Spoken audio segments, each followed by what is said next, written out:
We're finishing up the skeletal system looking at ligaments. Remember, ligaments are dense, regular connective tissue.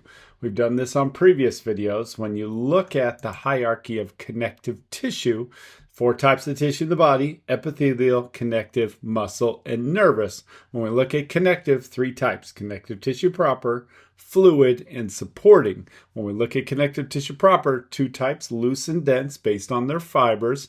When they're densely packed, we call them dense connective tissue.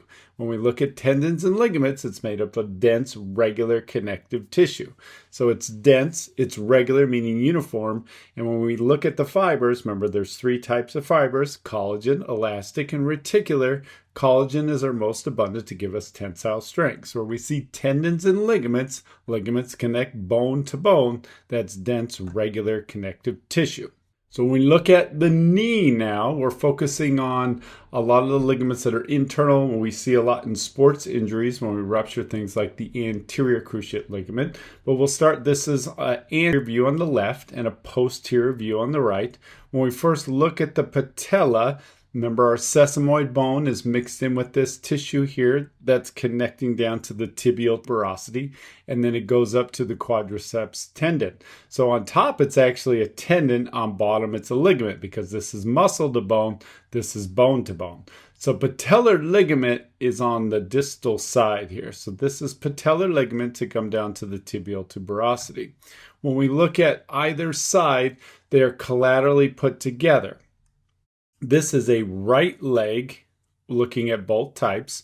And I know this is a right leg because I see the fibula has to be on my lateral side in anatomical position. So my tibia is on my medial side. So this on the lateral side is called the lateral collateral ligament, as it comes up to both the femur and the fibula. It's also called the fibular collateral ligament, but most refer to it as the LCL, lateral collateral ligament. On the opposite side, the medial side, I see medial collateral ligament because it's connecting from the tibia up to the femur. So it's also called tibial collateral ligament, but in many cases they refer to, again, MCL, medial collateral ligament. So I have my collaterals on my lateral and medial side. When I go internal and I look at how it crosses, the first one that's anterior is anterior cruciate ligament. This is the most well-known of the ones that gets teared in sports injuries. But it'll cross, and cruciate means cross, that I have anterior and then posterior when I look at the posterior side. So I can see the anterior here. I can slightly see the posterior crossing on the other side. So anterior cruciate ligament, and then I have posterior cruciate ligament.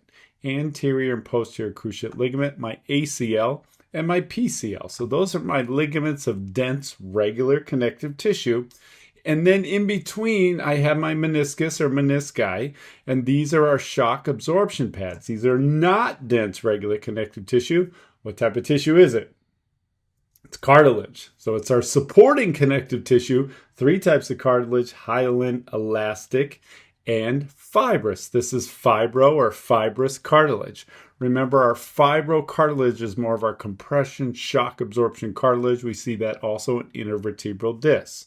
So when we look at the meniscus, these pads, these are made up of fibrocartilage.